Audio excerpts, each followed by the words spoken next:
My name is Salty, and I'm a motorcycle addict. Welcome to tonight's meeting of degenerates and a few honorable, uncorrupted souls, but that is still up for debate, which would make this political. So I'm back to the regular of sorts scheduled program. Let's shift into second gear on this weekend. Let the clutch, twist the throttle, and rip into this Sideways Salter Day special edition of a special guest from within this Badger set, a different type of hole. Don't forget this is the off season. Please remember those of us riders suffering through winter with PMS, park motorcycle syndrome. Our bikes suffer too. I'm still trying to convince my wife that motorcycles are a good financial investment. She doesn't agree, but I'm willing to trade one basket case for another. Maybe you'll have better luck with her than I do. Let's sit back and talk about motorcycles, the lifestyles. It's all about the adventure. Most of all, remember, chopping ain't easy. If I wanted to ride something easy, I would have called your girlfriend. Without further ado, tonight's special guest edition of Salty Badger's Chopper Talk Tales from the Road is coming to you live through StreamYard on YouTube from the Badger set and streaming to you on Spotify, Apple Podcasts, Amazon Music, and iHeartRadio. So my kids have no excuse to miss an episode unless, of course, I just plain bore them. And if that's the case, I understand. With that, let's get on with tonight's show. Salty Badger arriving.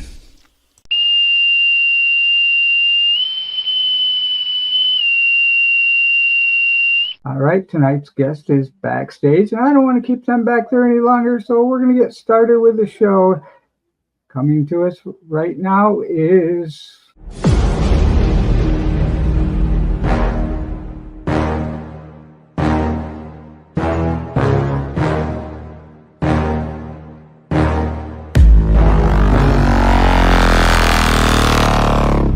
Hey everybody, we got Frank and Mike here from Pedro and Betty's Big Revival. How are you guys doing? Doing good, man. How about you? Not too bad. Thank you guys for giving me your time on a Saturday night, coming in here to talk about motorcycles and coming on the show. I appreciate that. It's good to have people in here, and I think you guys have a good thing going. I like everything that I've seen on there that you guys got going. It looks like you're coming back from a very big weekend. So yeah, absolutely. Thanks for having us. Yeah. So I have a question kind of I thought of right off the bat. What's the meaning between Pedro and Betty's Big Reveal? How'd you guys come up with that kind of name? I told you I'd stick to the questions that I know you right off the bat. I'm sorry. Right off the bat.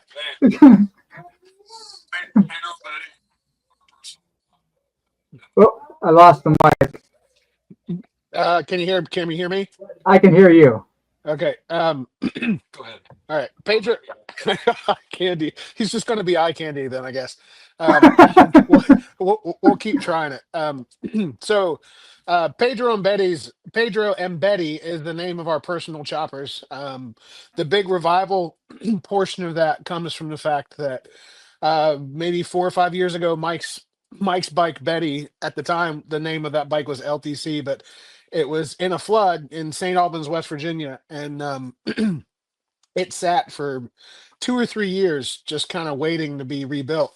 And I ended up moving into this garage space, and we had space for 2 bikes and 2 tables. So we got them both in the shop on tables and started cutting them apart and building rigid hardtail choppers. And the Big Revival came from the fact that we got tired of just texting people pictures and videos and thought, hey, let's make an Instagram page. And in true fashion, I said, hey man, just come up with a name. And so the next day he said, hey, here's the link and the login info for Pedro and Betty's Big Revival, and that's what it's been ever since. I like it. It's kind of the natural organic kind of popped in. Yeah. I've noticed you got quite a bit bigger following on Instagram than you do on YouTube. Hopefully this helps out with that a little bit and people start seeing this and maybe give you a little more scrubs. I've been sharing a lot, trying to get that out there.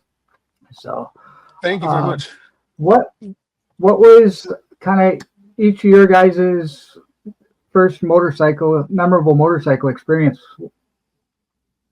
Oh man. Got one, but I don't know. I'll go first, and then we'll see if you can hear Mike. Okay. If all else fails, we'll just take the AirPods out of our ears. Okay. So My first real memorable motorcycle experience was our first ride together. I won't get into it because I know we'll get into it in later questions, but I met Mike. I didn't have a bike. He had a VLX 600. So I went and got one. And then before I ever learned how to ride it, we cut it apart and put a hardtail strut in it and bobbed it out pretty hard. And then the first trip we took was up to Ohio to, what was the name of that shop that was closed? Anyway, we decided to ride up near Columbus, Ohio to see his brother Dave, and that was my first like actual big ride with anybody. Like I think I'd been riding a bike for like maybe three times by myself before that, and then we took off on a halfway decent 3 hour trip. So that's my first real big experience that I haven't looked back since. Yeah. That's usually the way it is when you get started on one. You get kind of stuck in this, and it kind of draws you in. Yeah. Um, Or completely takes over your life. but yeah, that definitely happens. 100%. Yeah. I can live with that. And I've introduced my kids all to it, and they have the same problem. Perfect. Now I can hear you both. Perfect. Sweet. So my first experience was we used to go visit family friends back in like the early '80s, and these guys were all like my cousins, and their dad was just into everything motorcycles, and they just had a basement full of dirt bikes, street bikes, you know, you name it. And they threw me on the back of I believe it was a Yamaha XS 250, and just ripping around their backyard. And I was thinking, man, how cool is this? And I would love to have one of these machines. And then about 15 minutes into it, yeah, he laid it over, and I got my first exhaust pipe burn on the leg. So I was hooked. Yeah. It burn it right into you, huh? Yeah. So yeah. So who is each of your guys' biggest influences in regards to motorcycles?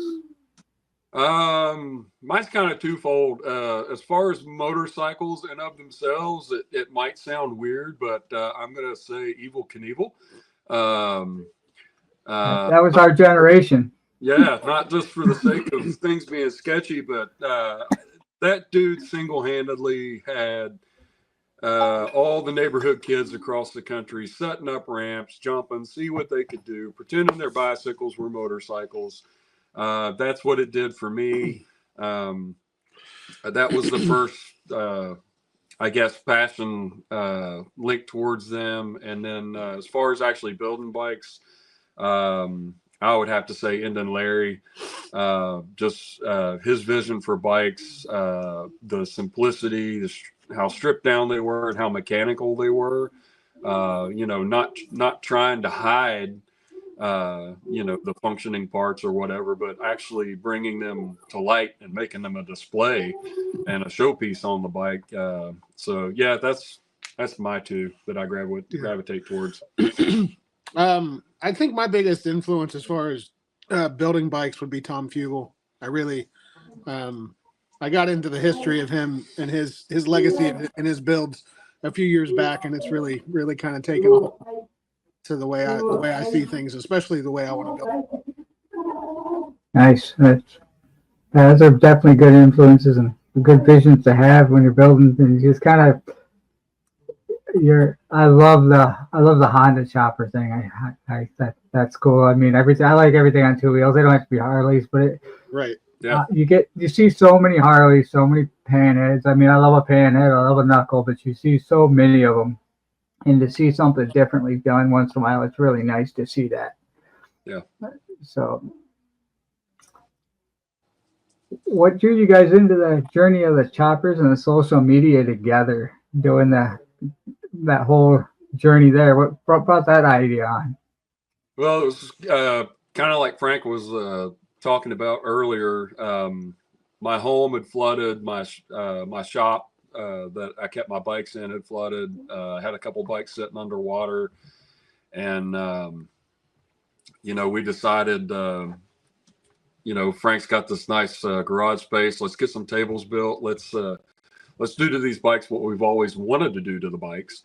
And then, you know, like he was saying, you know, it gets a little tiresome, you know, trying to communicate via text and stuff like that with so many people about what's going on with the build, and or if you're, you know, trying to reach out to friends with questions or whatever. So we were just talking about it, and we were like, hey, let's make a Instagram page where we can share this. And then the goal from that became we want to try and encourage other people to start turning wrenches and get their hands dirty, you know, get out there, mess with your bike. You know, if you're wanting to do a build, you know, there's no better way to do it than to start doing it. So we try to be meticulous with descriptions we give. We try to really post, you know, a lot of pictures along the way of the steps we take on things that we do. Just to further that mindset, you know, not to be afraid to get your hands dirty, turn a wrench, you know, chop something up and go for it. Right. I mean, you can just about learn anything from the internet. You got to kind of be careful what you watch, but you can just about figure anything out and be self-taught from the internet. Absolutely. So, and there's a lot of good people that put out good content on just doing choppers and everything. And I love it because I like to see it.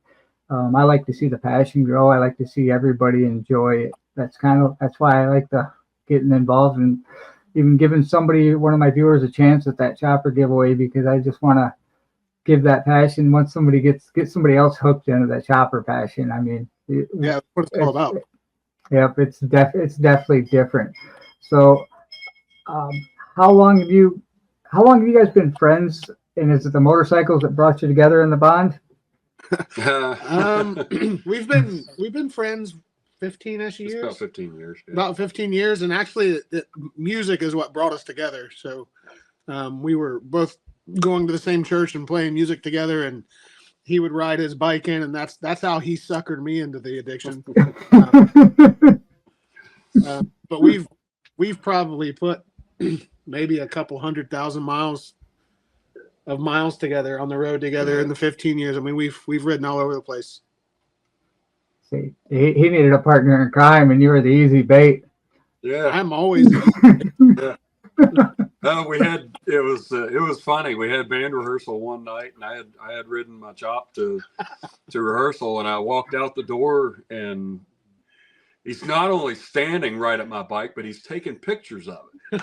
And I'm like, hey, what's up, man? And he was like, dude, this thing's awesome, you know, and I was like, oh, you like motorcycles, you know, so we got music already. Now let's get into motorcycles. And motorcycles have I mean, we still love music. We still talk music all the time, get to play together every so often, but motorcycles has far overtaken everything, our friendship. Yeah. So, motorcycles have a distinct way of doing that. They can take your life over very quickly. Yeah. And it's not necessarily for bad things, because you don't have any money to do anything else. So you have to enjoy it some way or another. Absolutely. So what was your guys' first build together? As Pedro and Betty's, it was our personal bikes. I would say technically our first build together was Frank's bike, Pedro. The first version. Pedro 1.0. Pedro version 1. Shortly after the incident with the photo taking and the bike lurking and all that, he calls me and he's like, hey man, I'm going up to Maryland. Yep. I found a sweet deal on your model earlier of the same bike you have. I want to do something similar to what you did. I'm going to pick it up. Can you come check it out? You know, and so he owned a music store at the time. Yeah. So I went up there, checked it out with him, and then he had a really, really cool friend, a guy named Bud. Yeah. Had a shop, about an hour from here, maybe. Yeah. and Bud was a welder, and we pulled the bike in there, and we just started Cutting it apart, cutting things and breaking things down. And so that technically was the first thing that we did together. The first real full builds would be our bikes, Pedro and Betty's. We started in 2021 here in this shop. Yeah. So, and then the charity bike, that's our third build together. Nice. Yeah, that first time you take that bike and you cut that frame to make it a hard, when you cross that point and no return, it's like, Oh, okay, yeah. I got to fix this now, or I just made a bunch of scrap metal. We got to figure this out. 100%. Yeah. But then you kind of look at it. You got the back half of the bike and the front half of the bike, and they go, "What did I do? And why did I start this project?" Yeah. So It's crossed our minds numerous times. So, on a build, what is each of your guys' favorite part of the build when you're doing it? Like, what's your favorite part of that process? You want to go first? Yeah. So my favorite parts are the frame fabrication. I'm a welder by trade, or used to be, and so cutting the frame apart and then making it our own and welding that out. That fabrication step's my favorite. Also, I love electrical. Super in the circuits and the electronics of bikes, or just circuits in general. I've been playing with wiring things and taking them apart and rewiring them since I was a kid. So it's a passion of mine. And then maybe the third thing I like is painting. I'm not as good as that as the other two, but I really like to paint. Nice. And be honest. Is this the first time somebody's ever said that electrical is one of their favorite things? Well, that is my favorite thing. This is my back screen, but that wiring thing back there, that is my favorite part of the whole build is wiring. I like We found I like hiding it. I like hiding it. I like making it different, and I like soldering it no matter how long it takes me to get the wires hidden and everything. I'm super meticulous about it. I actually really enjoy that part of it. That's excellent, man. It's worth And doing yes, right. it is an oddity to hear that part of it. Most people, that's the part they hate. Yeah. My favorite part of a build is the details. Frank will tell you I will sit and stare at the bike for hours. I like to take parts of the bike that nobody pays attention to and try to come up with something special for that part. Not really to make it stand out, as more along the lines of like an Easter egg that you can find on the bike when you have time to look at it, when you're looking really close. It's not just something glaring. And in that process, I love taking things that even aren't necessarily motorcycle related and turning them into usable parts on the bike. Something maybe somebody would look at and be like, I would never have thought I would have seen that on a motorcycle. So that's what I really, really enjoy about it, is the detail. Yeah, on my son's build, the one that I took the cycle showcase last year with my son, I let him design everything on it. I just looked over him. I did it, and he picked parts out, and I'm like, there's no way that's going to work, but you want to use it, we're going to figure it out. And his bike came out really good. I mean, everything from the tires and everything on that bike, I was like, well, it's your bike. I'm not going to say anything. It's your image. And it came out to exactly how he expected it and exactly how I never thought anything would work. And so I was just telling somebody the other day, I had the back tire off that bike 5 different times because making everything fit, we changed wheel and everything to make everything fit. And then the last time I was doing it, I put the tire on backwards. So I took the tire, had flipped the tire on the rim over. And when I took it off, I flipped the tire over to make sure I was putting it back on the right way. And then I bent down and flipped the rim over, put the tire back on the same way I just took it off. And I didn't have a tire machine. I did it all manual because I didn't want to scratch nothing. Right. Yeah. So, and I was like, I'll just flip by then I was so mad, I flipped the wheel around. I'm just going to put the wheel on the other way, except for the rotor side and the Sprocket side, the bolts, everything's different. So I did the tire again. It's one of them learning processes when you're doing it. Yeah, absolutely. We've had to take tires on and off many times over stupid little things. We get it. So, in your guys' opinion, what defines a chopper and what draws you to the choppers? I have an easy answer. Go ahead. I mean, to me, the easy answer is a chopper is you have chopped the frame. You've made cuts to the frame, you've removed or you've added, you've gone in yourself, you've changed the structure of the frame, whether it's the rake and trail, what have you. But I don't believe that it necessarily has to be raked out. We love long front end chops. We do keep choppers stretchy. But the baseline for me is that you have chopped a frame. Nice. Yeah, that's kind of the way I am about it, because it doesn't always mean, I know the books say that it's when you rake it, that's what makes it a chopper. You cut the neck, but I think once you've cut the frame, now I think the designs that have come out have made it, because like diggers and all that stuff they're coming back around, and those weren't the classic raked out long necks. They're a chopper. It's just a different class. And I think bobbers are choppers, but they're just a different class. Yeah. I think what draws us both to choppers is I mean, a big part of that's obviously the bikes. We both love custom things. I mean, down to just the history of everything we've done together between music and motorcycles, even when we weren't building and riding choppers and riding our electric glides or whatever it was we had at the time.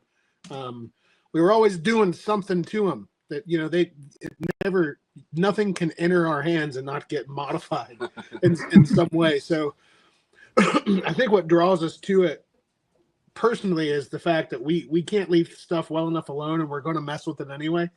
But what draws us to other people's bikes or other choppers or other things is bottom line is it's art, and you can see, you can almost tell who a person is just by looking at the bike they built. And I really love that about it. Plus the culture, I think the, just the chopper culture and the people that live within it, man. They're just some of the best people you ever meet. Mm-hmm. There's facts on that, and they'll give, which that's, in my own opinion, that's one of the things that in the chopper cause draws it to us. We're all in it together, and there's a small bit of competitiveness, but it's more of a, wow, why didn't I think of that? Or you're looking at it more of that you're getting ideas from each other. You're not so much talking about the motorcycle, you're talking about the build and the process of it. You're not, and it's just different. Yeah. So what was each one of your guys' kind of damn I did this moment? Wait, wasn't that last week? Yeah. Yeah. For me, it was when Betty came down off the table. I climbed on her and started taking her up and down the road and out, riding her around, doing the shakedown runs and whatever. And that thought's in your mind of, I built this. I'm riding it down the road and I built it. And that's something, unfortunately, I don't know how to say it. I would say that's a feeling the majority of the motorcycle crowd at large doesn't get to enjoy. There's nothing to my thinking that can replace it. It's an awesome experience. So yeah, that was when I pulled it down off the table and started taking it down the road, and everything worked as it was supposed to, and I didn't have to put it back on the table and start doing other things. It was that was a moment for me. And then of course there's weekend. There's too many. I mean, this journey of building a bike. It's like every time you pull a bike off the table, it's like, holy crap, I did that. And it's on the ground and it rolls and it starts and it runs. But I think my favorite one for me was this last summer, I put a 14 over front end on a stock rake on the front of my chop. And I liked the bike as it was. It had a 6 over front end, and I loved riding it. And I definitely got a damn, I did this when I pulled it off the table. But when I threw that 14 over front end on the front of it, ripped the front brake off, and we literally, like, the next week took off for a whole week's trip down in western North Carolina. And whole time I was riding that bike, I was grinning ear to ear, just slamming the thing in the turns, going, I built this, I built this, I built this, I built this, I built this, I'm not dying, I built this, just over and over again. We all wear comms in our helmets, so that's pretty much all they heard was me screaming yeehaw and leaving them.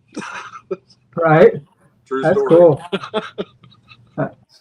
Speaking of shakedown runs, that kind of reminds me of the wiring part of it. I was riding one of mine on a shakedown run to Milwaukee. It's a good 500-600 mile ride, and going through downtown Chicago in a rainstorm, the front headlight I thought went out, but it literally exited.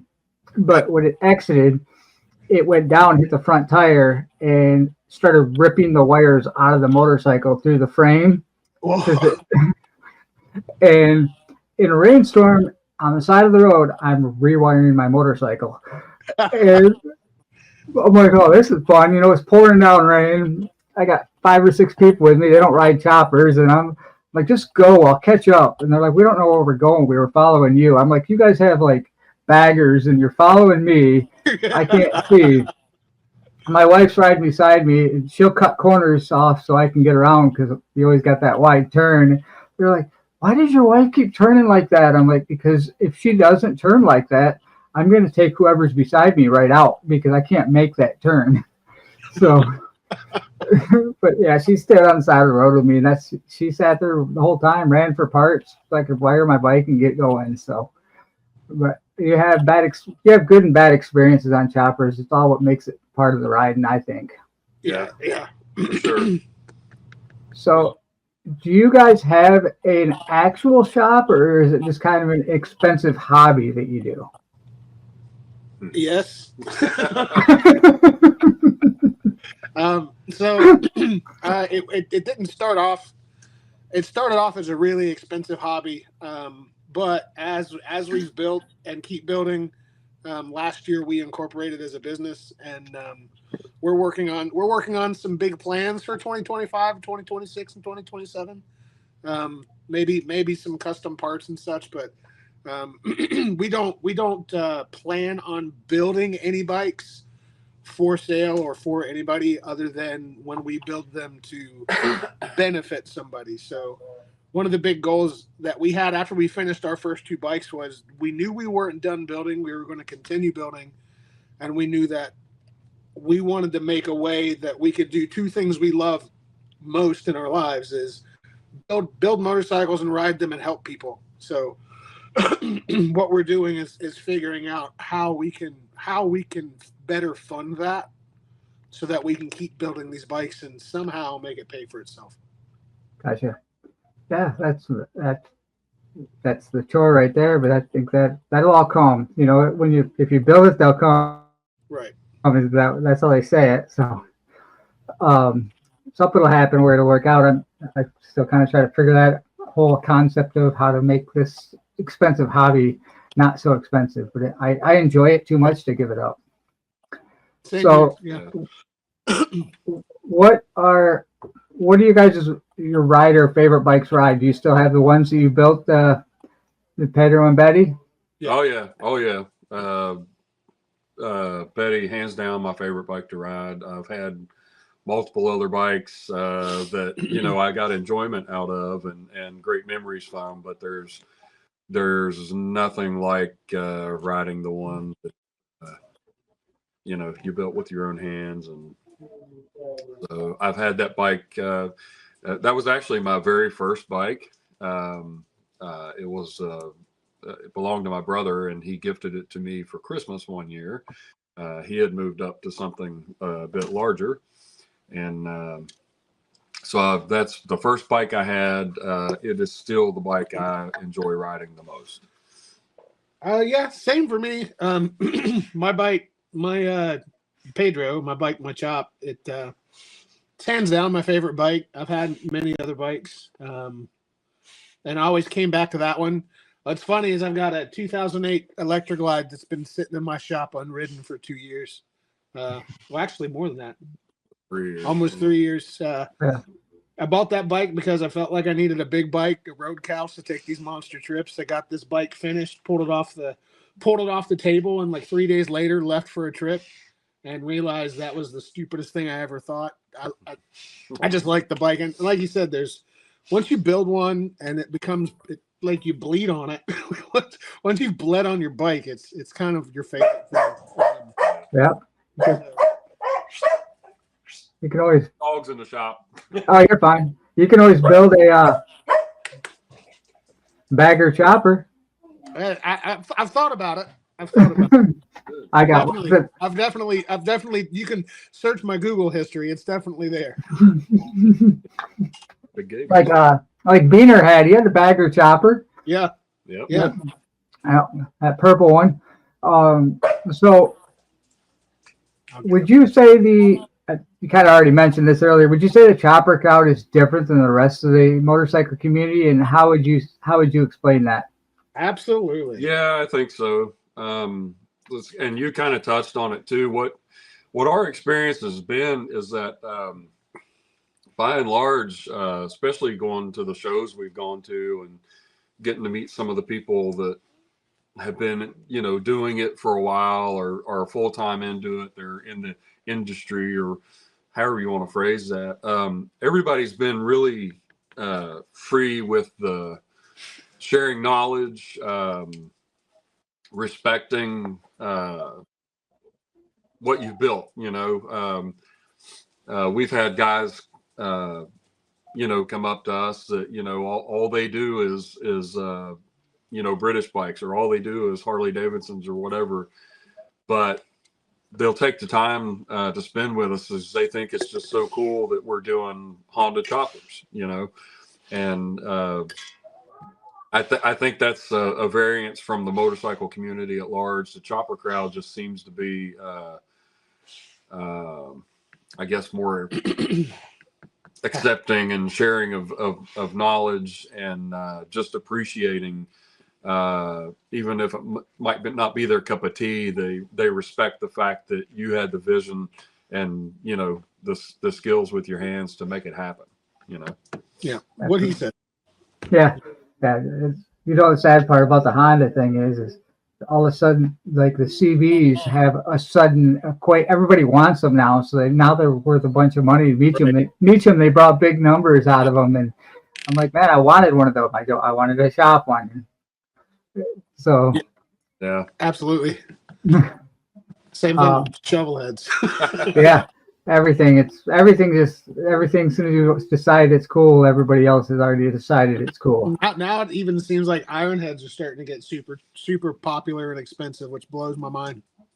Yeah, I'm a huge iron head fan. Sportsters and iron heads, I like them because they're easy to chop. They're all contained, and they're easy like that. So, speaking of choppers, your latest reveal at Cycle Showcase has a special story. Can you kind of tell us a little bit about that bike?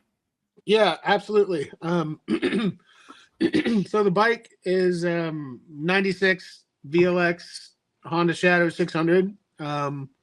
It is not being built. It's been built. We finished it. It's been built for the Sweet Julia Grace Foundation.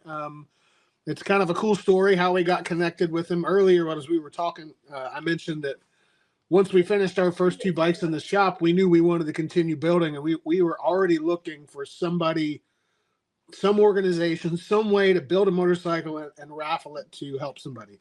I'm a photographer. That's my full-time gig. And the Sweet Julia Grace Foundation had hired me to come shoot some family portraits at one of their fall festivals here in Hurricane, West Virginia. And I went and it was within 15 minutes of hanging out with these families and these kids that I knew that I was never going to charge them for work ever again, but B, we were building the bike for them. And I didn't even talk to Mike yet about it. And as I was leaving that festival, packing up my gear, I told Sarah Knight, the founder of the foundation, I said, "Hey, we're going to build you a chopper." And she just kind of looked at me like, "Okay, that's cool."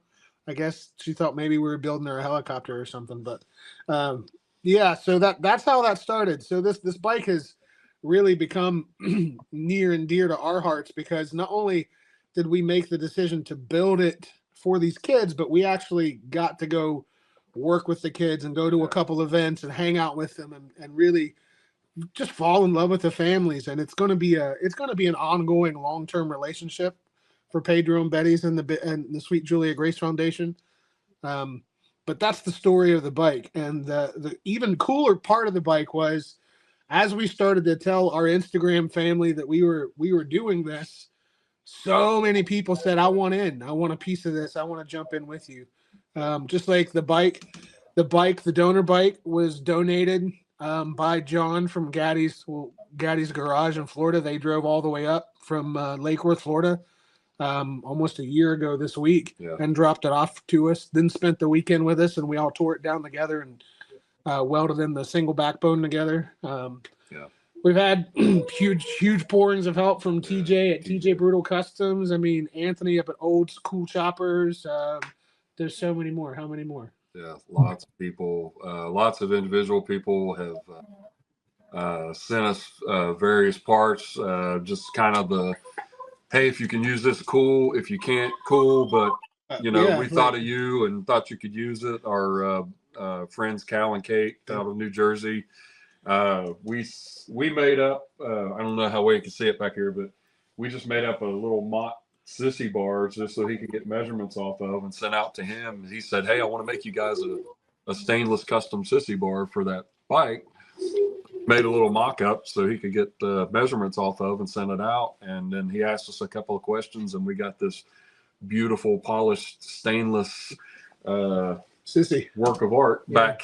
And then our buddy Jeremiah, CK Meaty J, offered to paint the tins. So that awesome paintwork that everybody's been drooling over was completely donated by him. So, and I mean, we could probably be going on another 30-40 minutes just talking to everybody who donated something. So, not only is the bike not only is the bike helping these kids with the money that we raise, but it's really kind of even brought some of us together closer, which has been honestly one of the favorite things that I found with Pedro and Betty's is the core group of people that we've come to get close to, and the people that we meet. It just keeps growing and growing. Like we just with the Cycle Showcase made a handful of new friends, and now they're they're chopper friends. So you know what that means. As soon as they're chopper friends, they're chopper family. So yeah, that's for sure. I mean, I had most of the people I've had have a common thing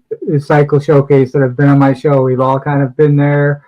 We all love it. Randall's even been on my show. John from Gaddy's Garage. That's kind of how I found you guys was through him. He's a great guy. Yeah. And you guys rode all the way from there to Cycle Showcase. You guys all spent the weekend together. That had to be a great time. Absolutely. I mean, and that's what the chopper family does, man. Like we had a need. We didn't have our normal transportation available for the bike. John drove well out of his way, like about 4 hours out of his way. All the way from to make sure our bike could get there. Florida picked our bike up, and then we all drove out together. I mean, that's pretty much paints the picture of what we do. Yeah, that's for sure. I mean, it's somebody will reach out and help you no matter what in this community. Yeah. So you said you were raffling this one of a kind custom chopper off for charity. I shared the link where they can get it in the side chat there and all that stuff. I've been sharing the link, but how long do they have to get entered before that ends? And can you tell us a little bit about the charity? I know it's for kids and everything, but maybe a little bit of the charity stuff. Yeah. So the bikes, again, for the Sweet Julia Grace Foundation. It's a organization that helps kids or families that are in medical need, or kids that have medical needs. It's really hard to say specifically exactly what they do with the kids and their needs, because they just do so much. So anywhere from building a ramp to be wheelchair accessible somewhere, or helping provide a wheelchair that has freaking tank tread so they can go hiking or hunting. I mean, you name it, they meet that need. So fundraising and raising money to help support those needs is a big deal. In order to get a ticket for the bike, you can go to www.sweetjuliagrace.org/chopper, and that'll take you right to it. And that's the easiest way. Or anybody can hit our Instagram page at Pedro and Betty's for more information, or their social media at Sweet Julia Grace. Yeah. Ticket sales were actually supposed to end yesterday. Sarah, mostly because of this podcast and because we've had some local news interest, she's extending the ticket sales until the 19th. So everybody has up until the 19th to buy their ticket. They are $25 a piece. The raffle and all the money is completely being managed or handled, operated by the foundation. So 100% of every dollar you put into that raffle ticket goes directly to help these kids. Yeah. We're not making a penny off of it, and that's honestly the way we wanted it and why we set it up that way. So again, they have until the 19th, and that's www.sweetjuliagrace.org/chopper. Okay. I got it. Okay. All right. So what about, so do you guys have like any merchandise or anything that can help you guys out? Like, you got t-shirts, any kind of merchandise in your swag shop yet or anything? We do have some swag, some merchandise. We're in the process of working on some ways to make that more readily available. We have a web page that we're currently working on that's going to be a merchant site, and some stuff. Yeah. Okay. Got some things in the work, hopefully sooner than later. But right now we've got some t-shirts and a crap load of stickers. We're just putting together the easiest way to make them available to everybody. Once we have that up and running, we'll make some big announcements on our Instagram page, and we're hoping in the next few weeks we get that going. Yeah. Big deal. Have you guys been kind of sharing the stuff to the YouTube stuff too, or is that just kind of you doing more of the Instagram, or you're going to do both of them? Long term, we're going to do both. We had big plans for our YouTube in 2025, and be honest, we both got 2024. Or 2024, I mean, last year, and we both got too busy. I'm making excuses here, as some of my friends would say, but I do photo and video as a full-time gig, so 2024 was a huge year for me with that, and it really took up a lot of my time for production. And Mike was slammed with some other things too, like weddings and stuff like that. But we definitely have plans to continue growing that and working on it. We actually have spent. Holy crap! What was that? Our dogs are destroying the world. We're working on some pretty big plans for 2020. This is 2025, right? Yeah, it for is. 2025. Oh my God. Happened. So many years. That's what happens, man. It happens that way. You lose track of the years and everything, especially when you start working in the garage, because a project can take a 6-month project can take a year, and it just takes a long time. Absolutely. So, would you say the chopper scene is making a comeback? I would say yes. From what we see, the shows we've been able to attend, and just what we see on the road, it sure appears like it. Seems like the interest is growing. We're starting to see even in our area, which has not been, our area is not very big for choppers, but we're starting to see a bit more of them running around, and then through connections, through either being at shows or meeting people, and then they're like, "Oh, you're from West Virginia? Do you know so and so?" And we're like, "No." "Oh, well, they live in the same town you do, and they built their own shop." And then we start finding out that these people are around, even if we haven't seen them on the street. But it's becoming apparent that there's more of it around here than we thought there was, right? Which is cool. But it seems like the shows are growing. I know a lot of them are going from 1-day event to 2-day events because more people are interested in being there and seeing what people are building, and it's just those events are just fun to be at. Yeah, it's a good way to spend a weekend. But I would say it's making a comeback. Nice.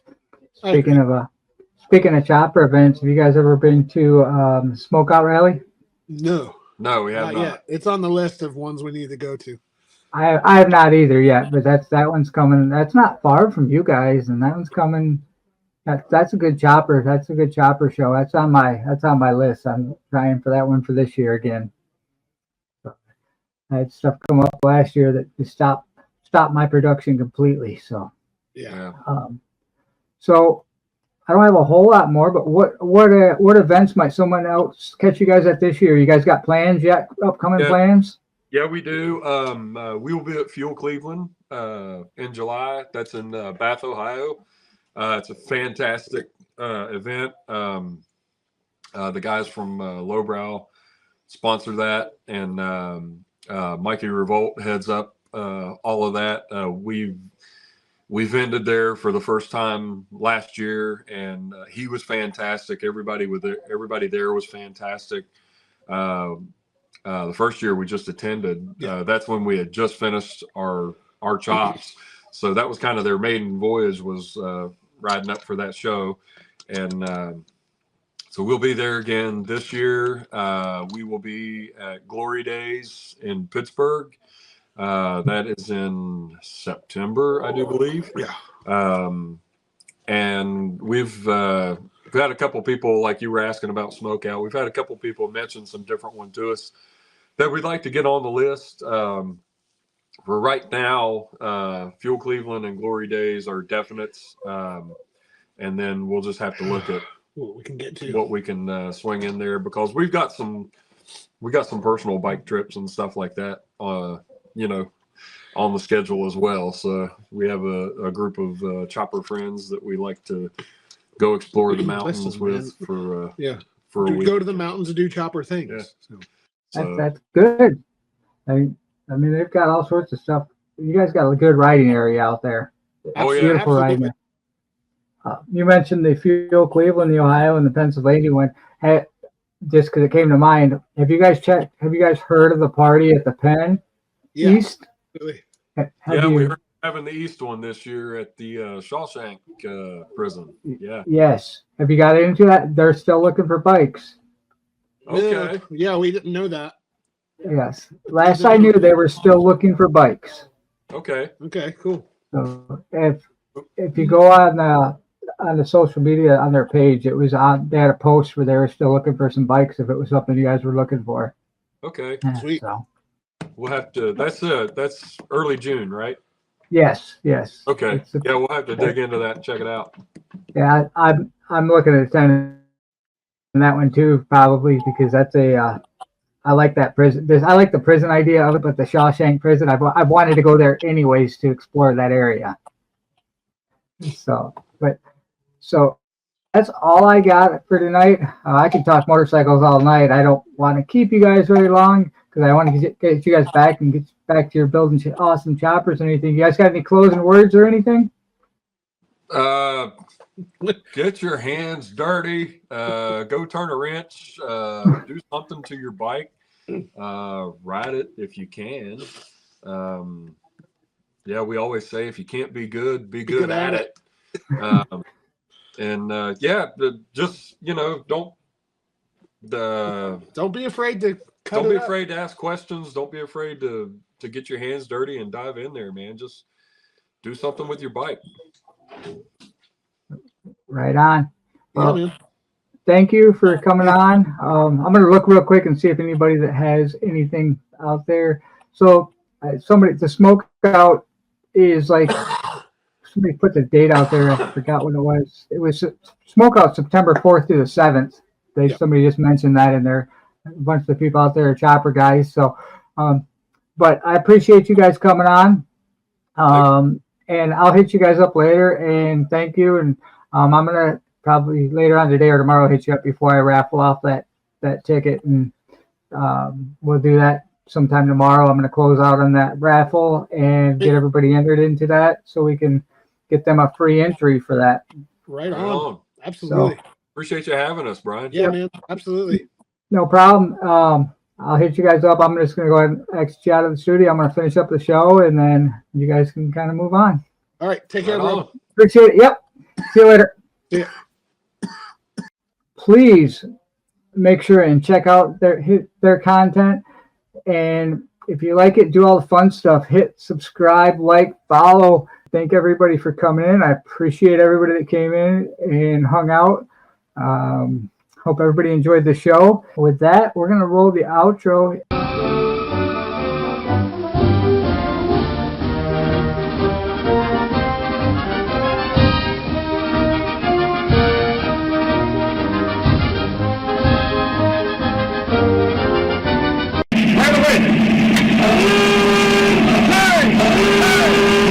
Sweepers, sweepers.